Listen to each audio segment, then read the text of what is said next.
I'm Justin, and welcome to Wrestling Junkie. Alright, ladies and gentlemen, welcome back to part 2 of our WWE draft review. So, last time where we ended off, we ended on right after SmackDown had ended, and as we were recording, we didn't know that the SmackDown Lowdown picks were happening, so we kind of missed out on those. But as a refresher for those, we had Apollo Crews, Candice LeRae, Chelsea Green, and Sonya Deville, Dexter Lumis, JD McDonough, Maximum Male Models, Natalia, Viking Raiders, and Zoe Stark all going to Raw. So 3 NXT call-ups and 3 really good NXT call-ups. I love JD McDonough and Zoe Stark. I think they're very good. Apollo Crews is already kind of like a made star who proved that he was able to do it on the main roster, but kind of wasn't given the right material to work with and just wasn't given the chance to really shine to what he was on NXT. And then going to SmackDown, we had Hit Row and Lacey Evans staying on SmackDown. So those are your picks from SmackDown Lowdown. But then going into the big picks, the night 2 that happened on Raw this past weekend at the time this video being posted. So the first pick, Raw ends up taking Rhea Ripley, the SmackDown Women's Champion. Now, to be honest, I kind of wish her and Bianca stayed on their brands. I wish Bianca stayed on Raw and Rhea Ripley stayed on SmackDown, but I like this. I think it's perfect because you need a good balance, and I think Rhea Ripley needed to go to Raw because I don't think anybody wanted to see her lose her belt, so it makes sense. And then with the next pick, the first round for SmackDown, they take Austin Theory. Again, this makes sense because obviously Raw had Gunther, so they have the IC champion, so you need the United States champion to go on to SmackDown. Now, the next pick, staying on Raw, Seth freaking Rollins is staying on Raw, Monday Night Messiah. I like this pick. I think he belongs on Raw. Just fits the brand, and yeah. Next, Charlotte Flair staying on SmackDown. Another solid pick. Makes sense, I think. We'll get into this later on, but I think the SmackDown women's roster is so, it's such a, they're both really balanced, but the SmackDown roster is so, there's a lot of good matches you can have, happen over there, so something I'm really excited for over there. And then going to the next pick, we had Raw taking Kevin Owens and Sami Zayn in the Undisputed WWE Tag Team Champions. Now I think this makes sense. They're the tag team champions for a reason. One of the best tag teams right now in WWE. Everybody loves them. I think I'm kind of interested to see whether they go from after now and see how the Raw tag division goes. But yeah, I think this is gonna be an interesting way. I want to see who will challenge for the tag team belts on Raw, because I'm sure SmackDown will get their own version of the titles back. Either they split them, which I kind of hope they don't, or they unify those to one belt, and then they give SmackDown another new belt. But then the next tag team, we had the Usos staying on SmackDown, joining the Bloodline. There's a little bit of speculation on whether they would be split from Roman and Solo and Paul, but in the end, they do go back to SmackDown to stay with and just have the Bloodline all be together still. With the next pick, we had another team be picked. We had the Judgment Day being picked, Finn Balor, Damian Priest, and Dominic Mysterio. And they're going to be staying with Rhea Ripley, which I kind of found surprising. I kind of had a feeling they're going to be broken up, but I think this is the right call. On Raw, Dominic had some entire crowd just booing him as soon as he talked. He said 2 words, and they were just booing him out the building. So that was really good to see for Dom, because that's the whole point of right now, is just trying to get as much heat as possible, and he's doing a fantastic job at doing that. With the next pick, we had SmackDown taking the LWO, which I think this is a fantastic pick. Rey Mysterio back on SmackDown. I think this is perfect for him. Also, you have Santos Escobar, Cruz del Toro, Jaqueen Wild, and Zelina Vega staying on SmackDown. I think this is really good for the entire group. LWO seem very over, in my opinion, right now. Even though they're not winning a lot, I think they haven't even won yet, but they're very over the crowd. I think Rey Mysterio is a big help to that, but I think they're all doing their part in helping LWO be really relevant and be very popular right now in WWE. Then, going to our next round, we had Raw taking the women's tag team champions, Liv Morgan and Raquel. This is really good for a good balance in the future because I feel like this tag team won't last a while just because that seems to be a trend with the women's tag team belts. But I like this. I think this is solid. This, like I said, helps balance over the women's roster there, so that's good. Then going to another women's pick, we had Asuka going back to SmackDown. This is what I'm really excited for. I think eventually she has to hold the belt. I think it's only right that she does. A lot of great matches you can happen there. Bianca, Charlotte, everybody's over there really, so a lot of matches you can make. Then check on to the next pick now. Raw does take the New Day. Now they only take Kofi and Xavier because Big E's injured, so he's not in the draft pool. But I'm interested in how this goes. I kind of like the New Day on SmackDown. It kind of felt more their vibe, but I'm looking forward to it. I think it'll be solid from them. But then going to the next pick, and this one I'm kind of surprised on. We had the Brawling Brutes staying on SmackDown. Now, originally when I seen Gunther and Drew McIntyre go to Raw, I was like, okay, the Brawling Brutes are also going to go there, but surprisingly split them. And to me, I think we're going to get a split of Butch splitting away from the Brawling Brutes. I think he'll definitely be going back to Pete Dunne now that Triple H is more in charge again, so I think that's definitely something we'll be able to see in the future. But yeah, that wraps up round number 3. Then in round number 4, Raw is on the board again, and they take Trish Stratus. I think this is perfect. Keep her on Raw with Becky Lynch to keep that storyline going. I think that's perfect. Makes sense. Next pick doesn't make too much sense to me. Karrion Kross staying on SmackDown. I like that. However, him being there's people on this list that we'll talk about later on, but there's a few people who got drafted on the main show that I'm kind of surprised about, and there's some that I'm like who got drafted on like the talk show afterwards that I'm like, why? What was the point of calling them up if there's like such a big deal, even though you're not doing it on the main Raw or on the main show? But that's besides the point. But yeah, Karrion Kross going to SmackDown makes sense. Kind of weird that they started a thing with him and Shinsuke, but now that seems to be done with already because they're both on different brands now. So see how what happens there. But yeah, then Raw does take Ronda Rousey and Shayna Baszler. Again, this is a great way to add more depth to the Raw women's division. Really good picks. Love Shayna. I think she's solid. Ronda, not too big a fan, but tag teams does seem her more of her style. I think because it allows her not to have to be there for the entire match. She can take breaks, and I think that's kind of more her style. But I'm not one to really judge her. But yeah, then SmackDown takes the best pick of the draft, LA Knight.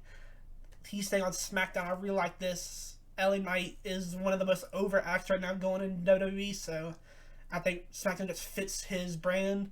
And there's a few other picks that we'll talk about later on that I think we have some very interesting stories and feuds we can have with LA Knight. And yeah, I'm excited for that. And then Raw takes Braun Strowman and Ricochet. Now, this is a great tag team who at first I was not a big fan of at all. I was kind of very skeptical about it because I was like, I like Braun Strowman, I love Ricochet, but I didn't know how well they'd like mesh together. But they have proven that they're able to work phenomenal together, and they put on banger matches. Pretty much everybody they worked with so far. So excited to see how that goes. And then the next pick we had Shotzi staying on SmackDown. Solid pick. Again, another person on the women's roster on SmackDown to just make it more deeper. And yeah, I like that. Solid pick. Now, for the next pick, we have Bronson Reed staying on Raw. Now, this one I like. I think that makes sense. However, knowing that Theory is on SmackDown now, that probably means that he'll probably win at Backlash since him or Bobby's probably going to win that triple threat anyway because, I mean, they're both on SmackDown and the United States belt's going to stay on SmackDown. So, makes sense that they're there, but Bronson Reed be on Raw now. Makes sense for him, but if that match doesn't make sense, and now he's kind of like, there's not a real chance that he's going to win that match. Now, the first huge pick, we had Pretty Deadly being called up from NXT going to SmackDown. Now, this is one I think everybody was really excited for. I think everybody they were one of the most, they're one of the teams who are, everybody knew they were ready for the main roster. It was just a matter of time of when they're going to get picked, and they end up being picked in the 5th round. I think that's very good for them. The SmackDown tag team roster is going to be very stacked. It's a lot of good teams. You have Street Profits over there. You have Brawling Brutes, as I mentioned earlier. You have Hit Row, just another team there. You have OC, Good Brothers, and AJ over there. You have, like I said, Profits. You have Bloodline. You have Usos. A lot of good tag teams. A lot of good people on SmackDown. So that'll be interesting to see what happens over there. And then staying on Raw, Alpha Academy stays together. I think this would be to extend the Maximum Male Models, Otis and Chad Gable storyline.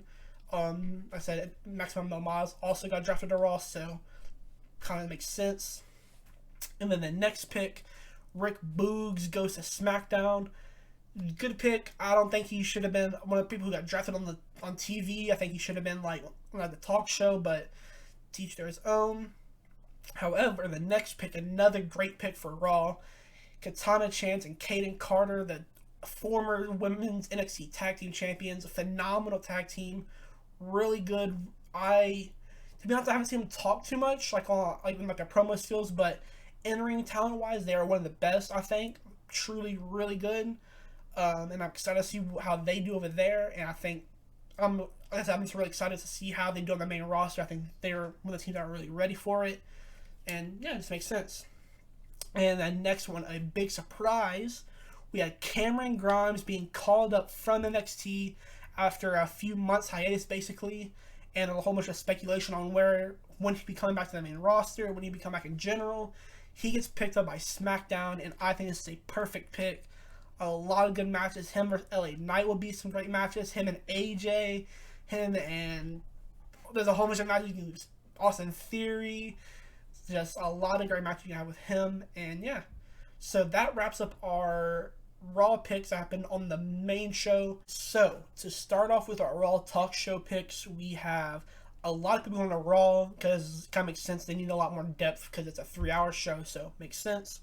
And the people going to Raw, we have, bear with me, there's a lot of people here. We have Akira Tozawa, Dana Brooke, Emma, Indashare, Jinder Mahal, Sangha, and Veer. Johnny Gargano, which I'll talk about later, Los Lotharios, Angel Garza, and Humberto Carlo. Nikki Cross, Odyssey Jones from NXT, Piper Niven, Riddick Moss, formerly known as Madcap Moss, he changed his name on the website I've seen. Tegan Nox and Xia Li all going to Raw. Xia Li and Tegan Nox going to Raw is another good. I like Tegan Nox. I think she's she hasn't been used too much since her return, but from the little bit I have watched of her, she seems pretty good. I think she's just needs something to work with, and I think she'll be a good contender or like a good challenger for like a future champion down the line to not waste time, but between a big feud for whoever the champion is at the time.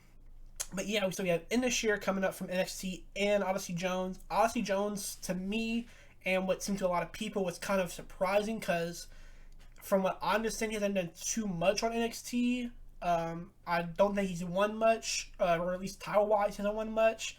But yeah, I think it's going to be interesting to see what they do with him. Obviously, if we're being honest, if you're not being drafted on TV, you're probably not having too many plans going for you anyway. However, I think there'll be some people on here that definitely have plans, and yeah.